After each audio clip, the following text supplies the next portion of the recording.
Today I want to talk to you about the RFP programs that we have at Sui Foundation, specifically the ones for Sui and DeepBook. So the purpose of the program when we originally designed it was to decentralize product building. So it's not only Miston Labs that's building products for the ecosystem. We also wanted to enhance the tooling and infrastructure contributions that are coming directly from the community so that we can be as much in touch with what the community needs and wants to see going forward as we can. We definitely wanted to incentivize skilled developers to come and build on Sui, to try their hand at building a product, even if they didn't have a specific idea of their own.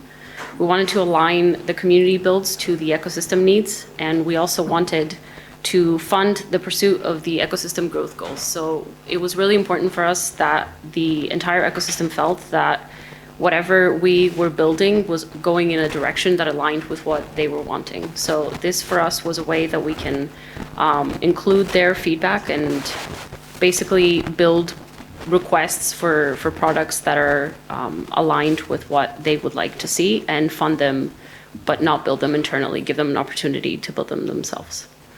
So we currently have quite a large RFP ecosystem. These are both from DeepBook and Sui RFPs.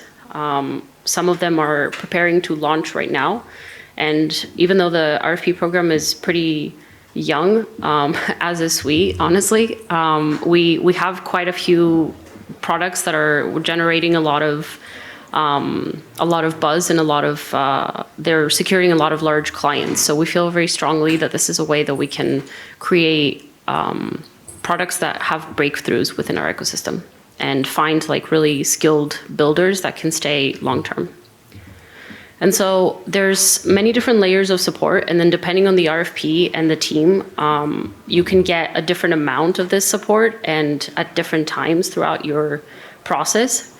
But basically, the most basic one is the engineering and development support, which is, I think, fundamental for the RFPs in general. So you start with getting like a universal self-serve resources that any builder can use to build their product. But on top of that, we also have a direct line of communication with solutions engineering and developer relations. So essentially what that means is throughout the process, if you have questions about how to implement something within your product, if you're having issues with something that has to do with like coding on Move, we are here to help. And something that I think is particularly helpful and pretty common for the RFP program is that at some point towards the end of the product, there's an opportunity to speak with solutions engineering to see if any of the code could be more efficiently structured. And we've seen a lot of cases where basically the teams were able to restructure their smart contracts so that they can be more efficient and use less gas, which is really helpful in the early stages of trying to get your venture off the ground. And then on top of that, we put you in direct contact with the Miston Labs product team so that you can have some support in finding your product market fit. And that could cover anything from helping you on like the intuitiveness of your front-end design to how you process payments, to how you interact with your customers, which clients you should go for first. And we're always here to continue that conversation from the early stages of discovering how you're going to approach your product build to the later stages of looking for those like large partners that are going to make a splash. And then finally, we have marketing support and growth support that is directly coming from our marketing and ecosystem teams. And especially for marketing, what we try to do is a lot of co-marketing for these teams. So whenever there's large milestones that can be announced, whenever there's partners that are secured, large clients, whenever there's launches of additional products, we try to kind of market hand in hand with those teams to amplify their message even further. And so a combination of this support is always available, and there's always a discussion about, for each stage of these RFP teams, which one is the support that they need most at that time. And we're always able to basically take the requests from the teams to see what they need at that given time and make sure that we connect them to the right person internally that can help them continue their journey. And so the application is actually quite simple. Usually, and I'll show you later, there's open topics, and in the topics there's 3 key components. There's a small summary that explains what we're looking for. Then there's a section that describes the key features that we would like to see within the product, and then a section that describes the key deliverables that we would like to see at the end of it. For most cases, I would say these are left purposely a little vague, because what we're trying to see is also teams that can take our suggestion and make it their own. And that's also part of what we evaluate when we look at the applications. And so basically the components that we look at is the relevant experience. So obviously, like, we do like to see teams that have built on Move before and know the language. We like to see the experience of the team. It's also great if they have experience building a product that is somehow adjacent to what we're looking for, because it means that they also have thought about how to find their product market fit. And then one of the bigger pieces is the scope and approach. So like I said, we leave it intentionally vague, and this is where a team can really like show how they would make this product build their own, because we ask them to show us what their understanding of the scope would be and how they would break down the scope into different sections, what the timeline that they have in mind is, and how they would approach making sure that the end product has all the features, even if the intermittent stages don't have all the features yet. And then in terms of the growth plan and scalability, I think this varies, because sometimes the RFPs that we put out are for like infrastructure and tooling contributions, where the end result is like open source code.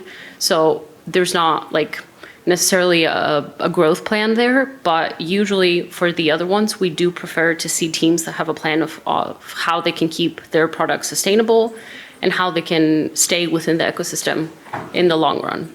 So this is also an opportunity to showcase if teams have specific partnerships that they're working on, if they have other ideas about how they can fundraise in the future, and how they expect to scale going forward. And then finally, the budget, which is also connected to the scope and the approach. So we expect to see a breakdown of the budget and how it would be used, but also a breakdown of which component of the budget corresponds to which milestones.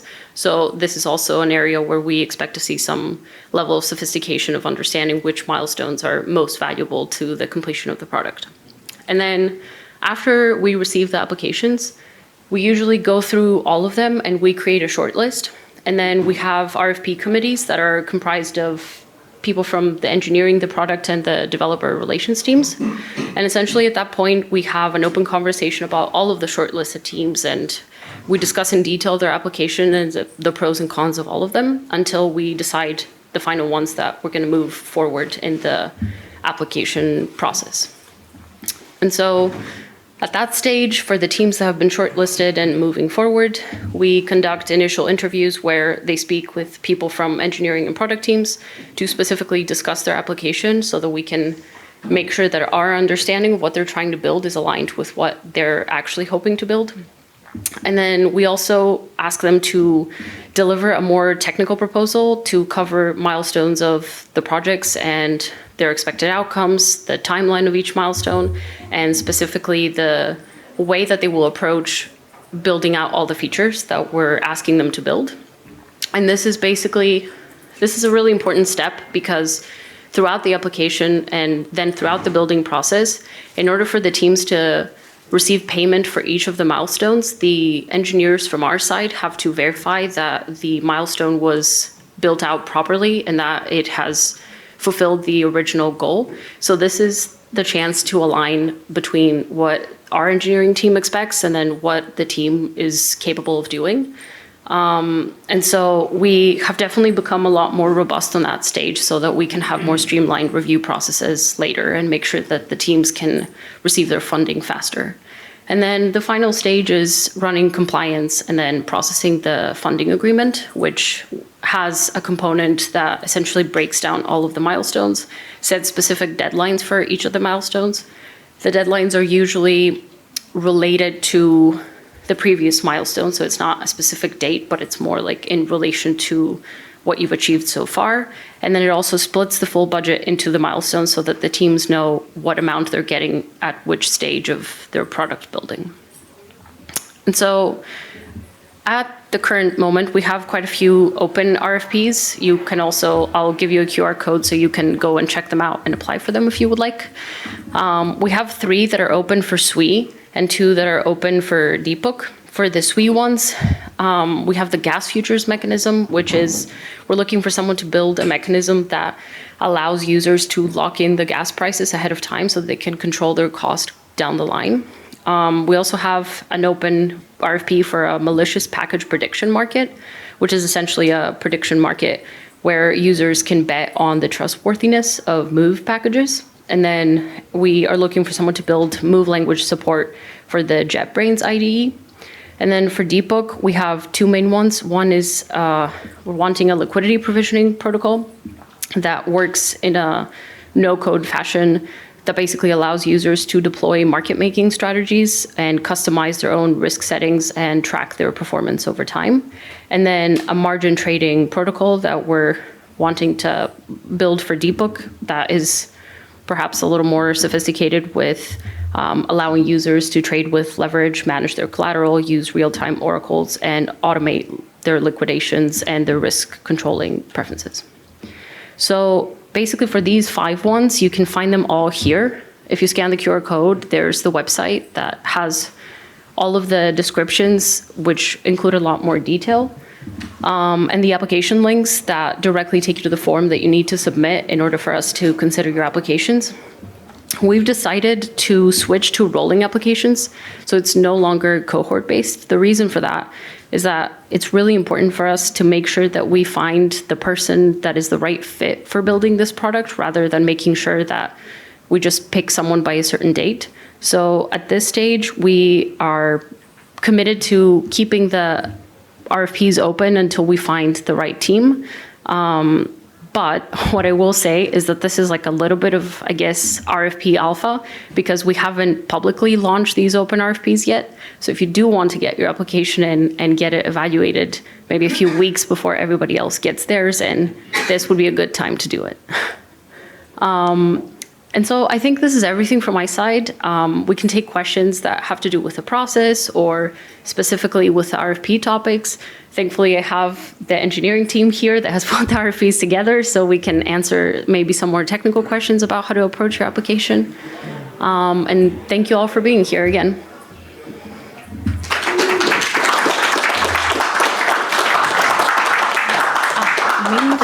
Yeah, I didn't think about that. Yeah.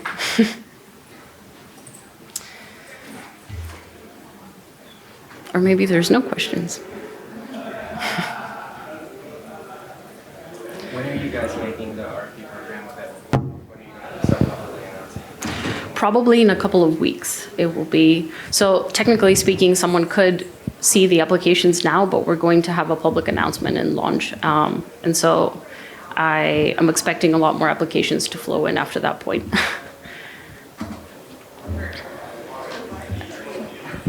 How big is? Oh, sorry. I don't see any budgets here. And how big is the grant program in general? Just to have an idea what your expectations are.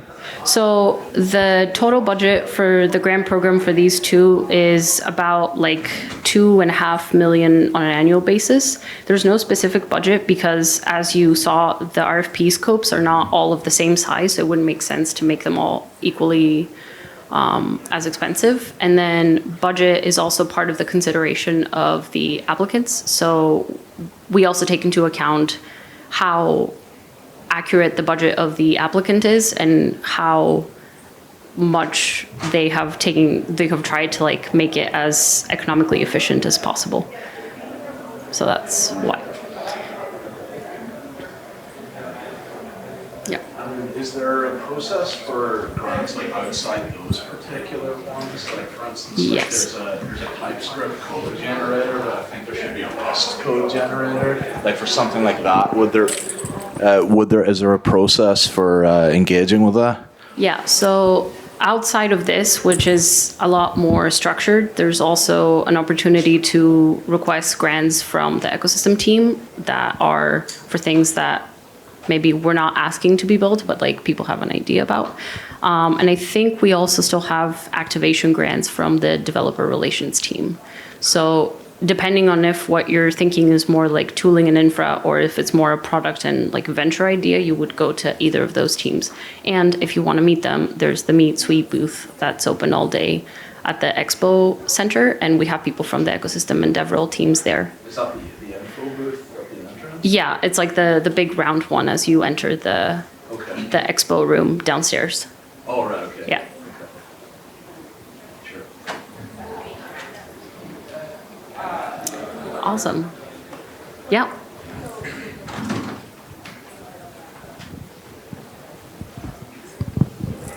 Does the budget depend on the countries of the applicant, or is it a general like fixed cost for all the program structures?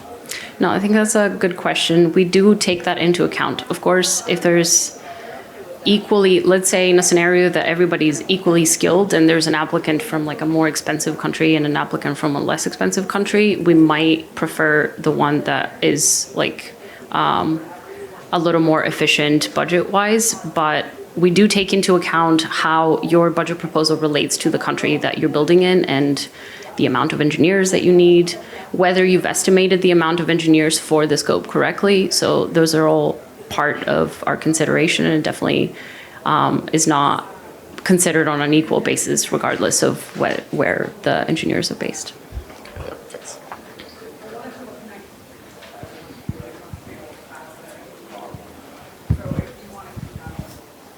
Okay, well, I'll hang around here for a little bit longer if anybody thinks of any more questions, or if they want to connect on Telegram and ask more questions later. So thank you all for coming. Good morning and good luck with the final day of Basecamp. And I think there's coffee outside, so forage.